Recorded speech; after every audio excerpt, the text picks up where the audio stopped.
Nous sommes avec Antoine Dupont, qui est le cofondateur et président d'Oxivia. Bonjour Antoine.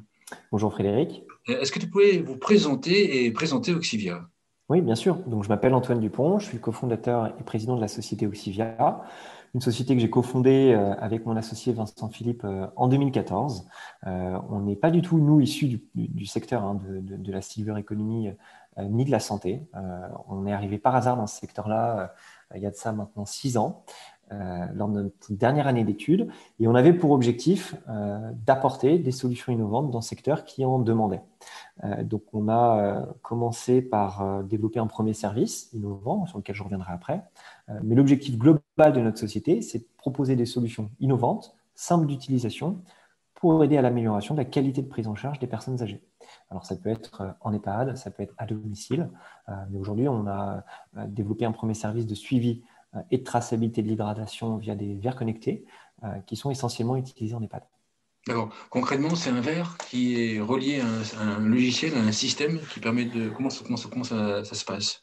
Alors, ce sont des verres qui s'utilisent comme des verres normaux. Ils passent en machine à laver, ils sont résistants aux chutes, aux chocs. L'idée, c'est vraiment que ça rentre dans le quotidien à la fois des professionnels de santé, que ça ne modifie pas leur manière de travailler, et également dans le quotidien des personnes âgées. Donc, c'est des verres qui sont vraiment, on va dire, des verres qui rentrent dans un circuit d'usage classique. Ils vont enregistrer l'ensemble des prises hydriques des résidents qui les utilisent. Et l'ensemble de ces prises hydriques-là vont être remontées directement sur le logiciel métier de la structure lorsqu'on a un pont entre nos données et celles de l'établissement, ou alors sur notre plateforme. L'idée, c'est, je reviens un petit peu à comment ça fonctionne aujourd'hui dans les EHPAD.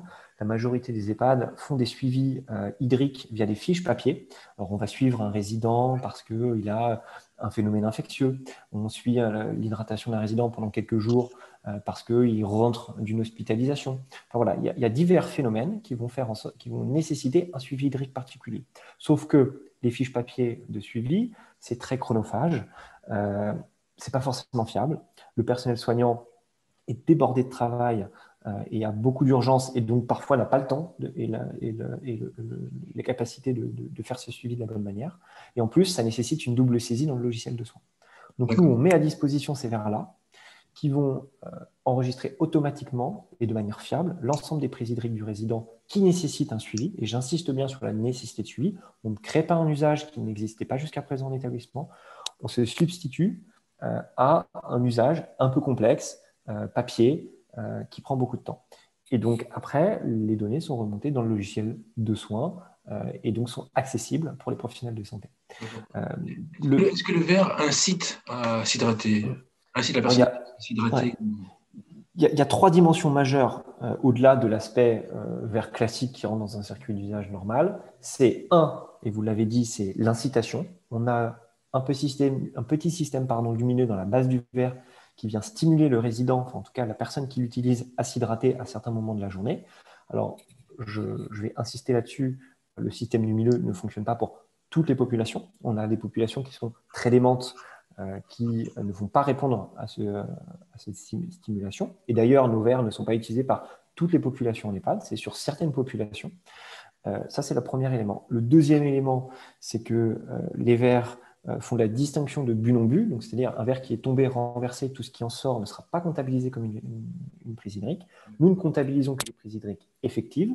En fait, comment ça fonctionne basiquement, c'est que le verre fait de la reconnaissance de mouvement dans les trois dimensions de l'espace et est capable tout seul de dire c'est un mouvement de boisson ou ça ne l'est pas. On n'a pas une fiabilité à 100% parce qu'il y aura toujours des cas qui sont un petit peu entre les deux. Mais aujourd'hui, on s'approche d'une fiabilité quasiment totale. D'accord. Et le troisième élément important pour la compréhension du système, c'est que les verres ne sont pas attribués à un résident en particulier. Ils peuvent être utilisés par n'importe quel résident. Le verre va tout seul reconnaître le résident qui l'utilise. Pour ce faire, on a un système d'identification du résident qui est mis à disposition du résident au moment du temps de suivi, donc pendant une semaine, quelques jours. Ça peut prendre la forme soit d'un bracelet, soit d'un médaillon de tour de cou en fonction des besoins, qui est porté par le résident juste pendant le temps du suivi, ça peut être quelques jours, quelques heures, et n'importe quel verre Oxivia qui est utilisé par le résident va le reconnaître automatiquement. Et une fois que le verre n'est plus utilisé ou que l'ensemble des verres ne sont plus utilisés, ils vont remonter automatiquement les données qu'ils ont collectées au logiciel de soins sans intervention du personnel. Il n'y a pas de bouton. D'ailleurs, dans aucun de nos produits, il y a des boutons. Il n'y a pas d'interaction physique nécessaire. Ça se fait tout tout se fait automatiquement. L'idée, c'est vraiment de rentrer dans le quotidien. Alors, on a des populations, comme je le disais, qui ont des troubles du comportement très élevés, donc là, ça ne va pas fonctionner. Et d'ailleurs, on n'a jamais eu la volonté de s'adresser à toutes les populations. Chaque population a ses spécificités, et que ce soit à domicile ou en établissement, et donc on essaye de s'adapter à ça. Et donc, pour finir là-dessus, dans un établissement qui fait 70 lits, on va mettre du matériel pour suivre 5, 6, 10 résidents maximum de manière simultanée, pas plus. D'accord. Et vous les suivez ponctuellement j'imagine qu'en fait, si j'ai bien compris, c'est lorsqu'on détecte une personne déshydratée qu'on rentre dans un processus, dans un cycle de suivi et que le verre, enfin votre procédé rentre à ce moment-là. Alors, c'est plutôt en amont. L'idée, c'est de faire du préventif. Donc, ça D'accord. veut dire, si on a une personne qui a un retour d'hospitalisation, un D'accord. bilan d'entrée dans l'établissement ou alors une gastro qui se déclenche, c'est à ce moment-là qu'on va mettre le dispositif. L'idée, c'est de prévenir au mieux le risque de déshydratation. Mais ça peut être, et on l'a eu le cas pendant le Covid, l'isolement en chambre rendait difficile la traçabilité et le suivi de l'hydratation pour les populations à risque. Et donc là, le dispositif prend toute son ampleur dans des chambres où on a des résidents qui sont isolés. Évidemment. Combien de personnes, enfin combien d'EHPAD utilisent votre système aujourd'hui? Alors aujourd'hui, on est à près de 100 structures. Alors on doit être à plus de 90, je n'ai plus le chiffre exact en tête. Structures, donc ça se découpe. Donc on a la majorité qui sont des EHPAD. On a quelques SIAD aussi, ou SPASAD, et on a quelques structures handicap aussi, mais la grande majorité sont des EHPAD. On va avoir, et dans ces EHPAD-là, c'est un peu à l'image du marché, c'est-à-dire qu'on va avoir des structures privées indépendantes, on va avoir des établissements publics aussi, de CCAS, beaucoup d'associatifs qui ont qui nous contactent assez régulièrement. Et on commence, ça y est, à avoir une démarche groupe aussi, parce que bon, vous connaissez très bien le fonctionnement dans ce secteur. On va plutôt commencer par des indépendants, on va faire des tests dans des groupes, et on commence à déployer dans certains groupes, et notamment au sein du groupe Arpavi, où on est maintenant à 9 établissements, je crois, qui sont équipés. Donc voilà, on suit le chemin classique d'une petite entreprise innovante dans ce secteur, où au début, on a tout fait à la force du poignet, on fait la prospection, démonstration, installation. Donc c'est des cycles de vente qui sont longs. On estime, nous, aujourd'hui, le cycle moyen de vente pour un établissement, en tout cas d'équipement, entre 6 et 9 mois. Alors, sachant que nous, on a commencé à commercialiser courant 2018. Donc ça fait 2 ans maintenant. D'accord. Pour que ce soit clair pour le chef, enfin celui qui dirige un EHPAD, quels sont les bénéfices de votre service pour l'EHPAD? Si on peut les récapituler, que ce soit bien clair pour lui. Alors pour moi, ils sont de 3 ordres. Le premier intérêt, c'est assurer et donc mieux prévenir la déshydratation en assurant une traçabilité plus fiable et sur un à long terme de l'hydratation dans sa structure. C'est aussi un élément, et ça on le voit de plus en plus, extrêmement rassurant pour les familles. Aujourd'hui, les familles des résidents sont vraiment demandeuses d'outils comme cela. Ça les rassure. Ça fait acte aussi, et certains établissements, dans le projet de soins, dans le projet de vie du résident, en discutent avec les familles. Donc ça, c'est très important. On est parfois même nous contactés par des familles qui disent ben voilà, c'est pas encore dans la structure de mes parents, j'aimerais bien que ça le soit, comment on fait? Enfin voilà, il y a une vraie démarche de proactivité de la part des familles et de plus en plus sur la prise en charge de leurs parents. Et le troisième élément, c'est aussi un élément distinctif pour les EHPAD, en tout cas pour les directeurs d'établissement. C'est un élément distinctif sur un marché où il est difficile de sortir du lot sur la qualité de prise en charge, de mettre en avant la qualité de prise en charge. Donc voilà, je dirais que c'est un peu les 3 éléments importants. Donc c'est prévention et prise en charge du résident qui est la priorité numéro 1. En deuxième, c'est vraiment le lien avec les familles, la réassurance des familles. Et je mettrai en troisième le côté distinctif, innovant, et qui peut faire le lien aussi avec l'attractivité dans le cadre du recrutement. On est aussi attractif quand on est un EHPAD, quand on est un petit peu différent, quand on essaye de mettre à disposition des solutions différenciantes sur le marché. D'accord. Côté SIAD, ça je ne savais pas. Des SIAD utilisent votre système. C'est-à-dire qu'en fait, ils proposent un service en plus aux personnes âgées. Ou donc, dans quel cadre vos service est utilisé à domicile?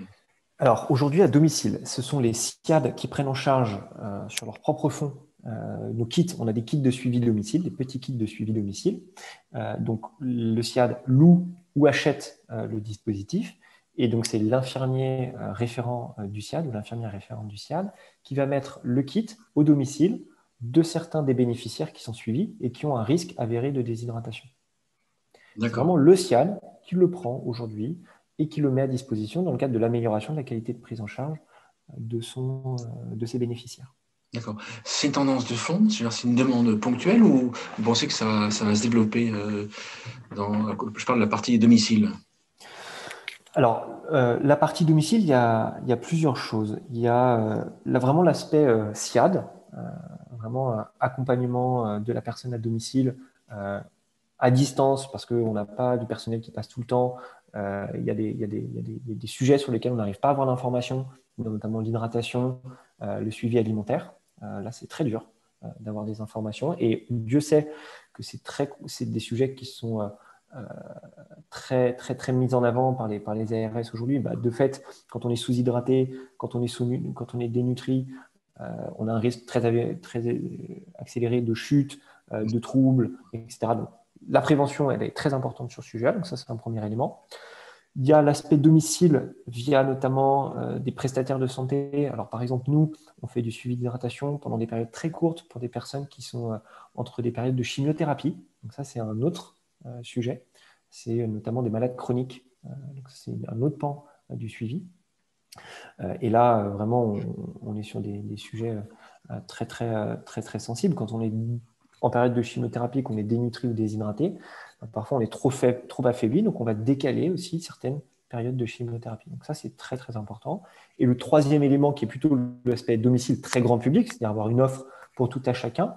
Aujourd'hui, on n'a pas encore acté en interne si on allait le faire, mais on est quand même suffisamment et régulièrement contacté par des familles, des personnes, des individus, des individuels, qui nous contactent parce qu'ils ont un grand-parent qui habite à 500, 600 km, pour qui ils s'inquiètent, qui est encore à domicile. Et voilà, le sujet de l'hydratation est un sujet régulier, notamment pendant les périodes de canicule. On a aussi des parents qui nous contactent en nous disant on a un enfant diabétique, on a un enfant qui a une maladie chronique, et l'hydratation, voilà, on essaye de stimuler notre enfant, de lui trouver un dispositif qui l'accompagne dans cette problématique quotidienne.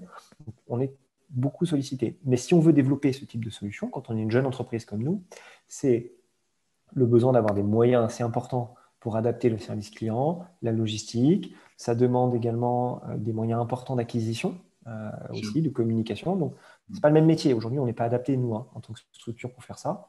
Mais si le jour où on le sera, on réfléchira deux fois, enfin beaucoup plus précisément, l'opportunité ou pas d'aller sur ce secteur. Mais on se la pose tous les jours, la question, évidemment. Est-ce que vous pouvez nous expliquer comment vous avez fait pour développer votre service et comment on arrive à pénétrer le marché des EHPAD? Alors, 2014, je rencontre mon associé. On décide de contacter, on a contacté, je pense, une grosse quarantaine de personnes qui étaient dans ce secteur-là. Ça va d'être certains, on avait contacté des aides-soignants, des infirmiers, des médecins coordonnateurs, des personnes qui travaillent dans des associations d'accompagnement pour personnes âgées. Voilà, on a essayé des personnes âgées, on a rencontré beaucoup de monde. Et on s'est dit, effectivement, il y a un besoin d'innovation. Il y a une demande, il n'y a pas grand-chose, on s'intéresse peu à ce sujet, c'est un peu le parent pauvre de la santé. Donc voilà, on s'est dit, bon, il y a un truc à faire. Et nous-mêmes, on était confrontés, et moi-même, j'étais confronté à titre personnel à des grands-parents en établissement. Et bon, en allant en EHPAD, je me disais qu'il n'y a quand même pas grand-chose. Donc on a commencé comme ça. Partant de là, on s'est dit, bon, maintenant, il faut qu'on cible une problématique. Plusieurs problématiques revenaient. Donc il y a l'éternelle problématique de la chute. Il y a les problématiques de dénutrition, de déshydratation. Enfin, là, il y a toute une famille comme ça, de 4-5 grandes solutions. Il y a les fugues aussi en établissement. Enfin voilà, une grande famille de solutions. Et nous, on a commencé par l'hydratation. On a décidé de commencer par l'hydratation. On aurait peut-être pu commencer par la nutrition ou par autre chose, mais on a commencé par l'hydratation. Et donc, on a commencé à prototyper. Ces prototypes, on les a mis très vite en établissement. On les a mis très vite à disposition des professionnels, des personnes âgées. Et pendant quasiment presque 3 ans, on a fait des allers-retours comme ça, et après on a fait une industrialisation de notre premier dispositif, et on a commencé à commercialiser en 2018. Mais même quand on a commencé à commercialiser, on a encore beaucoup d'améliorations à fournir. Et aujourd'hui, quotidiennement, on essaye d'améliorer encore notre service. On améliore la robustesse du produit, parce que on on est confronté tous les jours hein, dans les EHPAD, les conditions d'utilisation sont très, très contraignantes. Donc, il faut encore qu'on améliore ça. Ça va dans le bon sens, mais on a encore des améliorations à apporter. On le fait quotidiennement. Il y a des sujets aussi de formation. Comment on forme le personnel à l'utilisation? Comment on simplifie l'utilisation du dispositif pour qu'il soit utilisable au quotidien par les professionnels? Enfin, voilà, il y a toute une famille de sujets qu'on doit encore améliorer, de l'accompagnement, voilà, tout ça, on y travaille encore. Mais on est une toute petite entreprise. Hein. On est que 8 salariés en CDI dans l'entreprise, donc c'est petit. Donc on essaye au mieux d'apporter ces solutions, mais on voit continuellement qu'il y a des améliorations qui sont apportées et on a des retours qui vont dans ce sens, en tout cas de la part de nos clients. Comment est-ce que vous avez réussi à convaincre les premiers EHPAD? Ce qui m'intéresse, c'est qu'on explique à ceux qui nous écoutent, qui veulent lancer un produit à destination des EHPAD, pas forcément dans l'hydratation, mais en manière générale, et qui se disent, voilà, comment est-ce que je fais pour... le marché des EHPAD est tellement important, le nombre d'EHPAD est tellement important, par qui je commence? Et je commence par les plus connus, les plus grands, les plus petits, les privés, les associatifs, et qui je contacte dans les EHPAD? Comment est-ce que vous avez fait pour contacter vos premiers EHPAD? Alors, il y a beaucoup de choses à dire là-dessus. On a fait l'erreur, je pense, au départ, comme beaucoup de sociétés, alors, que je vois notamment. Alors, comme je suis secrétaire général de Silver Valley, on voit beaucoup de petites entreprises qui essayent de rentrer aussi sur ce secteur-là. Nous, on a fait la même erreur que celle qu'on accompagne chez Silver Valley, c'est d'aller voir systématiquement les très gros faiseurs, les très grands groupes d'EHPAD. La question est simple, c'est comment rapidement on peut rentrer dans le marché. Donc, on se dit tous, oui, il faut aller voir des grands établissements. Mais ces grandes structures sont un peu plus longues à la décision. Le cycle décisionnel interne est plus complexe. Et donc souvent, la temporalité d'intégration d'une telle solution dans un très grand groupe n'est pas celle d'une start-up qui démarre. Ça, c'est un premier point. Le deuxième point, et ça on le voit dans le secteur de l'EHPAD, c'est que, et à raison aussi, je comprends la dynamique des groupes d'EHPAD, c'est que faire confiance à une toute petite entreprise, c'est aussi se mettre en risque parce qu'ils ont peur que l'entreprise ferme du jour au lendemain. Et donc, s'ils équipent 100, 200, 300 structures d'une petite entreprise qui fait quelques dizaines de milliers, quelques centaines de milliers d'euros de chiffre d'affaires, elles ont peur de la pérennité de cette solution. Donc, il y a un langage qui n'est pas le même. Et donc ça, je pense qu'on doit, en tant qu'acteur du secteur, travailler à faire en sorte que les grands groupes fassent confiance un peu plus aux petites entreprises, mais que les petites entreprises aussi comprennent un petit peu les enjeux de ces structures-là. Il y a vraiment un travail, et c'est ce qu'on essaye de faire au quotidien chez Silver Valley. Donc, nous, on a commencé par ces grands-là, et on s'est dit, en fait, ce n'est pas la bonne stratégie. Et donc, ce qu'on a fait, on a plutôt été voir dans un second temps des petits groupes indépendants de quelques EHPAD, 4, 5 EHPAD, ou des indépendants complètement, qui, eux, comprennent comprennent peut-être un peu mieux quelles sont nos contraintes, comprennent aussi l'idée que quand on innove, on doit itérer. Quand on innove, il peut y avoir des problématiques techniques. Mais les EHPAD, en fait, toute structure, dès lors qu'elle comprend ça, elle est indulgente si, et seulement si, le fournisseur de la solution, en l'occurrence la start-up, accompagne, forme, est présente sur le terrain et répond à toutes les questions et toutes les problématiques. Et ça, on s'en est rendu compte, c'est que les premiers EHPAD qu'on a équipés, il y a eu plein de problématiques techniques, mais ils ont été indulgents avec nous, et c'est encore des clients aujourd'hui, parce qu'on a fait cet effort. On a été sur le terrain, on a fait les formations, on était présents. Donc ça, c'est très, très important. Après, ce que je vois dans le secteur dans notre secteur, qui est la silver economy, en tout cas dans le marché des EHPAD, c'est que c'est un marché très éclaté. Beaucoup de petits acteurs, énormément de petits acteurs qui développent peu ou prou les mêmes solutions, ou en tout cas les bases, et il n'y a pas encore d'effet d'échelle. On ne mutualise pas assez. Je prends l'exemple, quand on installe des objets connectés, quelle que soit la société qui installe des objets connectés en EHPAD, elle a besoin d'avoir une infrastructure réseau. Et donc, chaque start-up, chaque petite entreprise innovante développe son infrastructure réseau. Et au final, on développe les mêmes choses, à peu près les mêmes technologies. Donc, ce qui va s'opérer dans les prochaines années, et ce qui doit s'opérer, c'est une concentration du marché. Il doit y avoir des rapprochements qui doivent s'opérer pour avoir des fournisseurs de solutions qui atteignent une taille critique et qui permettent de répondre aux besoins des très grands groupes. D'accord. Donc, ça va être très important. On est bien d'accord. Pour moi, oui. Pour moi, il va falloir que les petites entreprises travaillent plus ensemble et qu'il y ait des tailles critiques qui s'opèrent et qu'on ait des fournisseurs d'innovation, d'objets connectés dans les EHPAD qui atteignent des chiffres d'affaires de quelques millions d'euros pour avoir des tailles critiques pour former, pour installer, pour avoir une infrastructure réseau, pour avoir plusieurs services aussi, proposer des packages de services aux établissements, parce que les établissements ont besoin d'être accompagnés, je ne pense pas que sur l'hydratation, pas que sur la nutrition, pas que sur tel et tel sujet, mais sur un projet global de structure, pour un projet global d'accompagnement du résident. Voilà, donc il va falloir qu'on travaille aussi, nous, filières, et aussi on a besoin d'avoir ça pour après exporter, aller travailler dans d'autres pays. Ça va être important de travailler là-dessus. D'accord. Pour se faire connaître des EHPAD, est-ce que vous y êtes allé un par un, les voir un par un est-ce que vous avez participé à des salons, des conférences? Est-ce que vous avez fait la communication en amont pour vous faire connaître? Est-ce qu'il y a de la publicité mise quelque part sur des magazines lus par les directeurs d'EHPAD? Comment est-ce qu'on fait pour se faire connaître lorsqu'on est une start-up sur la silver economy et les EHPAD? On a fait beaucoup de salons. Enfin, au moment où on faisait des salons. Bon, les salons, c'est des coûts importants pour des jeunes Oui, entreprises. oui, oui. C'est des coûts très importants. Alors, peut-être qu'on ne l'a pas pris de la bonne manière. J'estime que les salons n'ont pas été un vecteur important de notre développement commercial.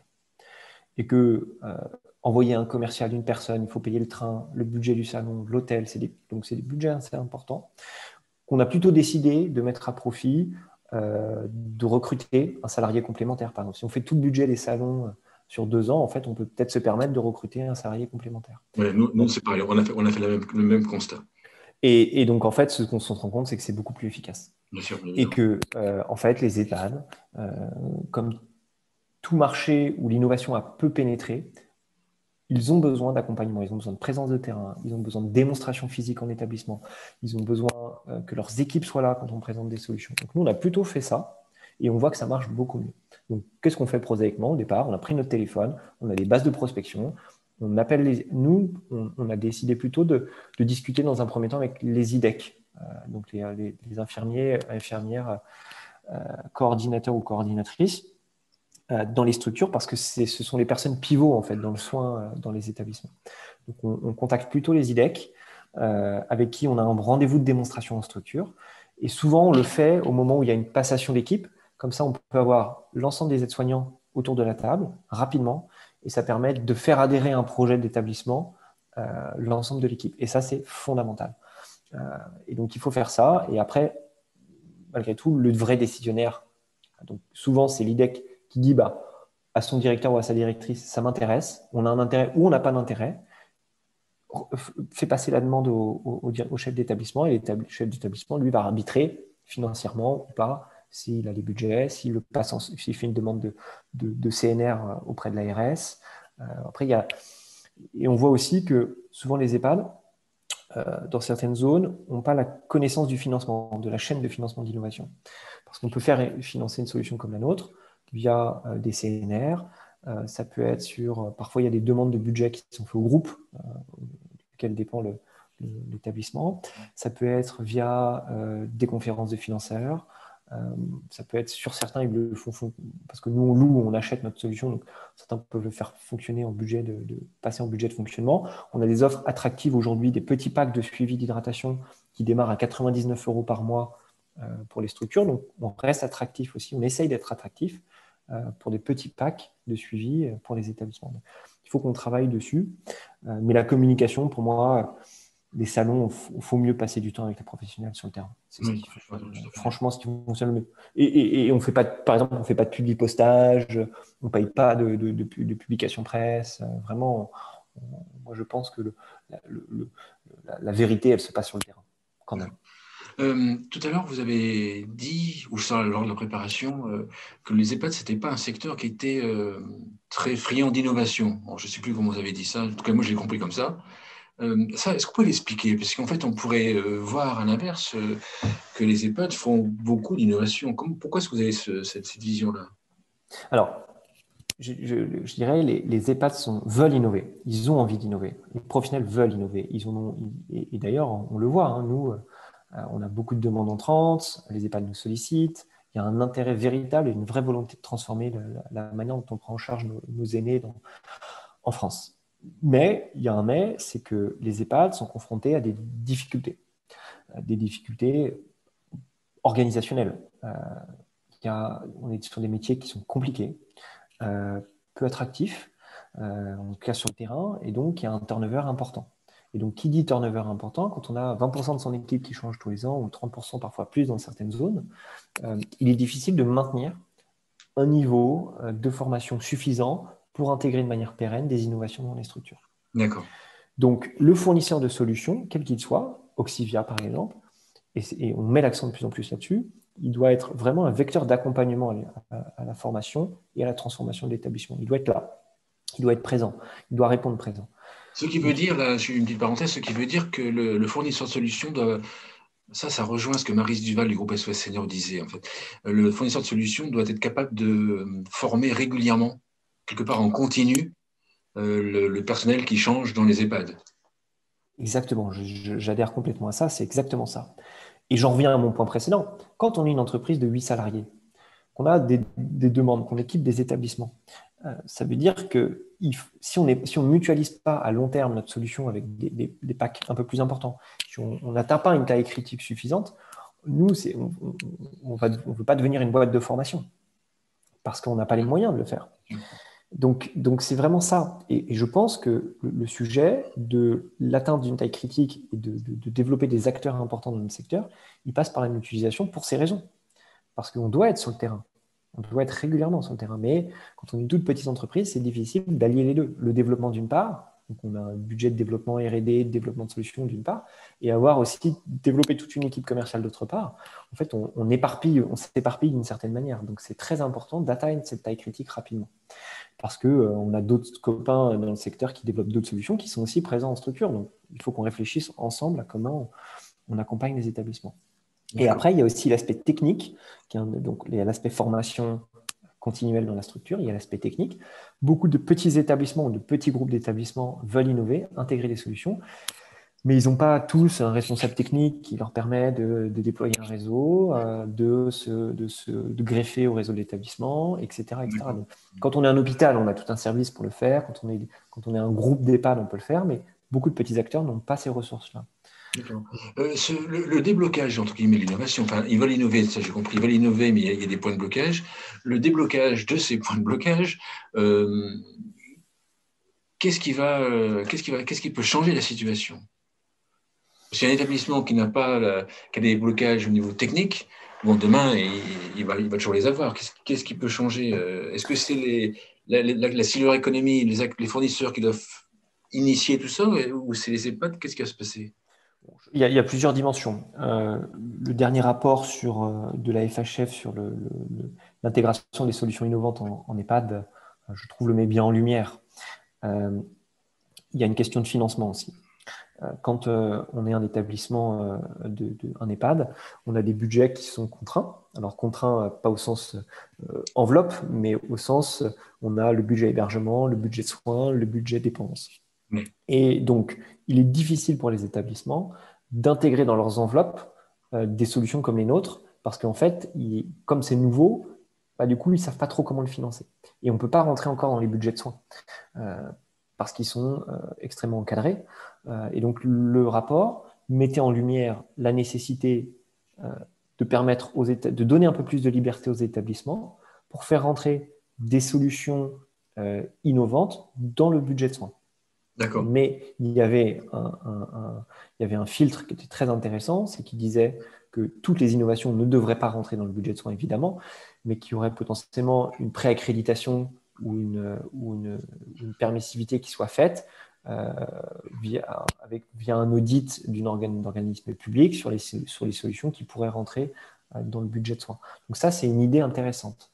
La deuxième idée intéressante, et je reviens à cette problématique de pivot technique entre les établissements, c'est qu'ils mettaient, par exemple, l'idée sur la table qu'on pourrait avoir un espèce de responsable innovation mutualisé sur plusieurs établissements. Ça peut être quelqu'un sur une zone géographique qui accompagne les établissements dans leur transformation. Donc, il y a aussi ces sujets-là qu'on doit mettre en lumière. Est-ce qu'on peut imaginer, alors là, l'idée me vient que ce responsable innovation soit embauché par une fédération d'acteurs, de fournisseurs comme vous êtes, et proposer ce temps partagé aux EHPAD? Est-ce que ça vienne des fournisseurs, ou est-ce que c'est totalement... Après, il faut voir l'équation économique, parce que si c'est les fournisseurs, en fait, si je réfléchis à voix haute, hein, mais si c'est un fournisseur qui propose son responsable d'innovation ou directeur technique, il a un biais sur le type de Bien sûr, solution qu'il va bien proposer à sûr, l'établissement. bien sûr. Or, je pense que l'établissement doit être accompagné dans sa globalité sur son projet d'établissement. Donc, est-ce que c'est un ETP qui est mutualisé, par exemple, je ne sais pas, dans une enveloppe mutualisée d'établissement, comme par exemple le budget de soins, il flèche 0,5 ETP, 0,2 ETP, ça peut être un 0,4 ou un 0,3 ETP en fonction du nombre de lits dans la structure, responsable d'innovation. Enfin voilà, on peut réfléchir à des choses comme ça. Mais, il y a une vraie volonté d'innover, mais les établissements ne sont pas encore très technophiles et ce n'est pas de leur faute. Hein. Donc, vraiment, je pense que c'est important pour qu'on diffuse les innovations, qu'on travaille là-dessus. D'accord. Dans 5 à 10 ans, enfin dans 5 ans, comment est-ce que vous voyez Auxivia? Alors, nous, on travaille sur comment on arrive à élargir notre proposition d'offres. Aujourd'hui, on est sur l'hydratation. Mais il y a un sujet qui est connexe à l'hydratation, qui est la nutrition. Et pareil, la nutrition, on a régulièrement des établissements qu'on équipe qui nous disent est-ce que vous n'avez pas la même chose sur la nutrition? On n'arrive pas à suivre les nutritions, la prise alimentaire de nos résidents, la prise en charge et la prévention de la dénutrition, c'est un gros problème. On est aujourd'hui en train, chez Octivia, de réfléchir à comment on peut apporter de la même manière une solution simple, innovante, facile à utiliser, qui aide à mieux prévenir la dénutrition en structure. Donc, il y a le volet comment j'élargis, et ça c'est Oxivia, 5 à 10 ans, c'est comment j'élargis mon portefeuille de solutions, d'une part. Et deux, comment je vais adresser d'autres marchés non adressés aujourd'hui, d'autre part. On parlait tout à l'heure du grand public. Est-ce que c'est une solution qu'on peut élargir au grand public? On parlait aussi des maladies chroniques. Est-ce que ce n'est pas des solutions qu'on peut proposer un petit peu différentes qu'en EHPAD, mais qu'on peut proposer à domicile pour du suivi de malades chroniques? Donc ça, c'est les deux axes de développement qu'on travaille aujourd'hui chez Oxivia, qu'on travaille avec nos actionnaires, qu'on travaille avec nos partenaires. Et il y a aussi, sous-jacent à ça, comment on arrive à atteindre une taille critique suffisamment rapidement pour donner les moyens d'adresser les problématiques que rencontre notre secteur. D'accord. Un mot de conclusion. C'est un secteur, le secteur des EHPAD et la silver economy, la silver economy en sens large, hein, c'est quelque chose d'assez récent. Ça fait 5 à 10 ans qu'il y a de l'innovation. On sent qu'on est à la croisée des chemins. À la croisée des chemins parce qu'à la fois, il y a une demande qui est de plus en plus forte, il y a de plus en plus de solutions, mais il va falloir qu'on travaille plus ensemble. Il va falloir qu'on atteigne cette taille critique pour que dans 5 à 10 ans, la France, avec son tissu de jeunes entreprises, son tissu de petites entreprises, puisse proposer des solutions à beaucoup plus grande échelle. Et comme les secteurs de l'EHPAD, les principaux leaders du secteur de l'EHPAD européens sont français, comment les principaux fournisseurs de solutions innovantes en EHPAD et dans la silver economy à l'échelle européenne seront français demain? C'est la question qu'il faut se poser. Moi, j'y crois dur comme fer. Je pense vraiment qu'on a tous les atouts aujourd'hui pour le faire. Mais il va falloir qu'on travaille un petit peu plus ensemble, qu'on soit moins en silo, les établissements d'une part, les financeurs d'autre part, les fournisseurs de solutions. Donc cet aspect, comment on crée finalement une filière, je pense qu'on l'a dans la silver economy, on l'a dans d'autres secteurs, mais c'est comment on arrive ensemble à faire en sorte que nos aînés soient pris avec la meilleure qualité de prise en charge possible dans notre société. Super. Merci Antoine. Voilà. Merci Frédéric. Vous êtes cofondateur de la société et président de la société Auxivia. Merci beaucoup. Merci.